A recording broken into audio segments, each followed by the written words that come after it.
From MNT-EC, the Micro Nano Technology Education Center, this is Talking Technicians, the podcast about technicians, who they are, what they do, and where they come from. I'm your host, Peter Kazarnoff. I teach technicians and engineers at Portland Community College. In each episode, you'll meet a working technician and hear their story. That means real interviews with real technicians about real jobs. At the end of each episode, you'll hear actions you can take if you want to be a technician too. Giovanna, welcome to Talking Technicians. Oh, thank you. Thanks for having me. I'm really happy to be here. I'm excited to talk with you about your experiences, both work and then what you went through at school. So before we get to that, tell me a little bit about yourself. Where do you live and how long you've been there? So I live in Hillsboro, Oregon for 5 years now. I'm originally from Brazil. And I've been here since I moved to US. And yeah. And what was it like moving from Brazil to Oregon? It was very different. I used to live in a very big city, very busy. And my career, like academic career and my work was completely different. So it was a new thing. I didn't speak much English. Mm-hmm. So I had to study English when I came in. But it was nice. Now I like it very much. And what did you do in Brazil before you came to Oregon? In Brazil, I was a pharmacist. I had a couple of jobs like before graduating. I worked mostly in diagnostic medicine. And then I worked in a compounding pharmacy. And then I got finally my bachelor's degree in pharmacy and biochemistry. And my last occupation I was working with HIV research. And then I had to move because my husband found a job over here. Mm-hmm. And do you care to share anything about your family? Who's in your household here? Yeah, I live, me and my husband only. My husband also works for Intel, but in a completely different area. He's a software engineer. And the rest of my family is still in Brazil, still living there. Have you gotten back to see them since you went to Oregon? I went in 2017 and I tried last year, but I couldn't. Let's see if this year COVID allows me to go. Yeah, I hope we're able to open up soon. So you said that you work at Intel. What's your job title and where do you work there? Yeah, I am a manufacturing technician in an area called lithography. Right now, we're kind of in a transition between manufacturing technician and manufacturing equipment technician, which basically what we used to do the most was make sure that the wafers got processed in your area and we have the supplies and the conditions that are necessary for that to happen. But right now we're focusing more on equipment side. So we have machines that process wafers that they are called tools. And those tools, we have to do preventive maintenance procedures, monitor procedures to make sure that the tool has good conditions to process the wafers in our area. And for those that don't work at the chip industry like you do at Intel, what's a wafer? Yeah, a wafer is basically it comes from a sand rich in silicon, and it makes a big cylinder of basically a metal, that silicon, and cuts this cylinder in many very thin layers. So a wafer is basically a circle, very thin, made of silicon. And what do they look like? Are they shiny? Are they dull? Yeah, they're very shiny. They're very. If any of you go to the internet, you'll find many images, many content about it. It's a shiny plate, like silver, very shiny plate. And did you need your 4-year degree to get your technician position at Intel? I would say no. Okay. I think it's a good thing to have, but I don't think that was something that it made me get the job. what made me get the job was the degree I had here. That you earned here in Oregon. So if you're willing to share, how much would starting technicians at Intel make about? Yeah, so a starting technician would make about $21 an hour, but this can change if you're working a night shift. You can get a little bit more on top of that. Also, it's good to remember Intel have a lot of benefits. There's a lot of things, insurances and stuff. And also we have different bonuses throughout the year. So it's not just the $21 per hour. So you've got things like health benefits and retirement benefits? Health benefits, dental, there are many things, many things. And what kind of hours do you work? Yeah, I work during day shift. So I work 7:30 through 8. I work Thursday, Friday, and Saturday, and every other Wednesday. But Intel is 24/7, so there are basically 4 types of shifts: 2 in the night, 2 in the morning.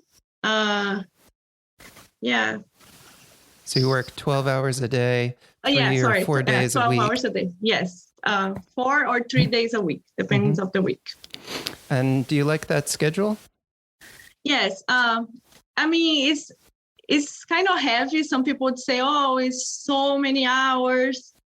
But honestly, we have breaks and they are respected. It's not like 12 hours in the fab, like very tired all the time. No. And also it's good because you have long weekends. So I have 3-day weekends or 4-day weekends, which I wouldn't have if I worked full time. And is there opportunity for advancement? You mentioned that you might be going from a manufacturing technician to a manufacturing equipment technician. Are there opportunities for advancement at Intel? Oh, yes. So once you get to work at Intel, you have training like to perform your job like regularly. And also there are opportunities for training if you want to learn more. In our case, we actually we have to transition to this new role. And also we're getting training for it. But I think it's always opportunity if you want to grow more, if you want to know more, you can talk to your manager and go and find more training. So how did you become a technician? You mentioned your work experience, including working as a pharmacist. That's quite different than working at Intel. So Yes. What did you do in between? So when I came to the US, I took English classes. Then I took a lot of other classes just because I was trying to apply for pharmacy school. And then I gave up on pharmacy school and I decided to get a degree at PCC. I went to do an AAS degree in bioscience technology in the Portland Community College. And also, I was not expecting to get a job at Intel from there. But I got very lucky. Intel made a round of interviews with the microelectronics program and our program. So all those students had opportunity to do an interview. And I got hired, luckily. Congratulations. Yeah. Thank you. What was it like coming from Brazil and going into a technician program? You mentioned you were in the biotechnology technician program. Yeah. I think my head was most focused on viruses and DNAs and stuff like that. And when I got the job at Intel, I was quite terrified because I was afraid I don't know anything about chip manufacturing. I don't know anything about this area. I'm not an engineer.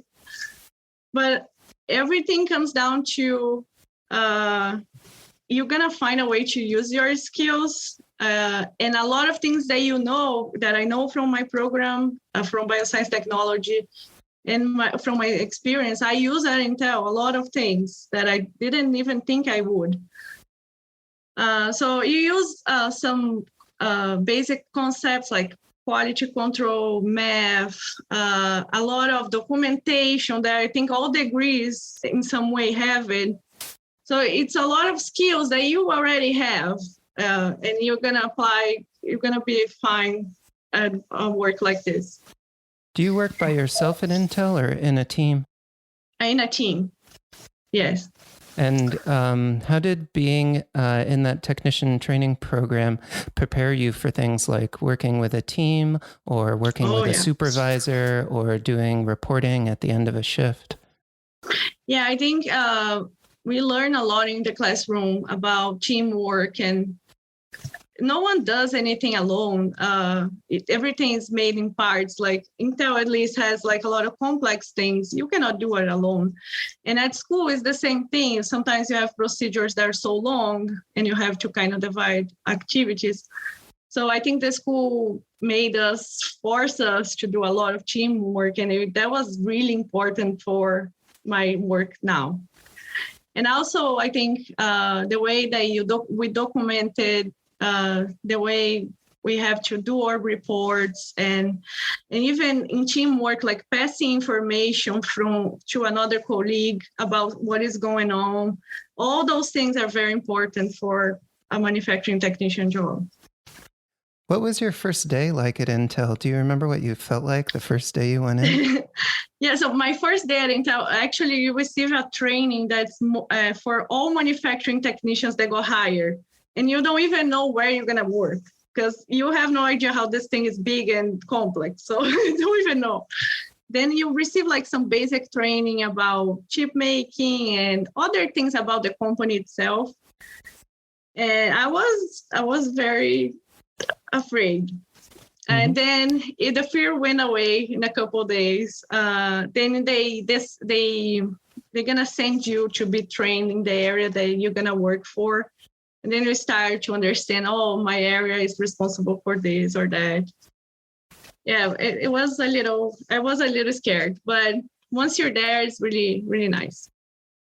What advice would you give current students or people who want to transition careers into a career like yours? What would you tell them? Yeah, I know for personal experience that it's not easy to transition careers. I suffered a little bit myself because, like I said, I had no idea about chip manufacturing, and I came from a different area, and now I know how to enjoy it. So don't be afraid to transition because you probably know more than you think you know about being a technician, whatever degree you have. You know, there are many skills that you're going to use, and you're going to learn, you're going to understand how to use those skills in your favor. And don't be afraid. I mean, I enjoy a lot, and I came from an area that has nothing to do with this. So I think don't be afraid to do it. It's worth it. How did your life change between being a student and then going to work as a technician? It's quite similar in a way. I guess because of the environment that we had in the classroom, makes it similar, like teamwork and everything that I mentioned before. It's just different, like I would say, the time that you work. And of course, you have different activities and your responsibilities. But it's pretty much a sequence of school. It's not like something, oh my God, that's so terrifying. No. You're going to be trained to do something, and every day you're going to go there and follow those procedures. You have documentation to follow. You have documentation to report. It's pretty much similar. Mm-hmm. Mm-hmm. Would you like to share any links in the show notes that might help people understand what you do? Yeah, I shared some links about Intel has a YouTube channel that has a lot of resources about chip making if you're interested on learning more. It mostly has some videos about technicians that work at Intel. So basically it shows a little bit how the fab is, because a lot of people have no idea how the fab looks like, and shows a little bit about their life, and they talk about their schedules. And if any of you want to visit Intel YouTube channel, it has a lot of videos about different areas, even like not even only manufacturing, but other things. And for those out there that might not know, what's a fab? Oh yeah. So Intel, for example, here where I live, Intel have like 4 campuses, and 2 of them are fabs. So basically, it's a manufacturing plant where we process wafers. And even if you look at Google, and you're gonna see we have a lot of tanks, and it's really a big city. That is the place where we produce wafers. So here in Oregon, at least, we have 2 fabs, 2 of the campus that have structure of fab. Giovanna, thank you so much for sharing your story with me and being on Talking Technicians. Oh, thank you so much for having me. Please keep in touch. Thank you.